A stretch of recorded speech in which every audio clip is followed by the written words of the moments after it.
Bizi izləyənlərə mən bir məsələni xüsusi vurğulamaq istəyirəm. İmam Cavad əleyhissalamdan bir hədis keçir. Həzrət buyurur ki, bu bədnəzər Peyğəmbər sallallahu əleyhi və səlləmin vaxtında da var idi, imamların vaxtında da var idi. İndi də var. Ən-nəzəru və-s-sihru haqqun. Bəli, haqdır və hətta bizim hədislərdə keçir ki, ölümlərin sirri açılan vaxtı qiyamət günü insanlar görəcək ki, ölənlərin çoxu bədnəzərdən dünyasını dəyişib. Yəni bu çox önəmli məsələdir. Ona görə bizdə İmam Cavad əleyhissalam xüsusi vurğulayır ki, çalışın bir iş görməmişdən qabaq onu heç kimə danışmayın.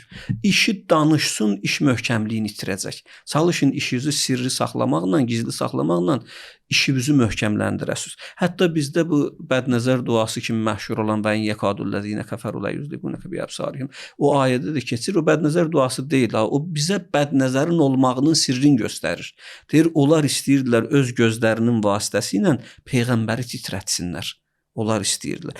Bizdə bədnəzərin əlacı, duası Fələq surəsi kimi məşhurdur. Onlar kimi məşhur olub.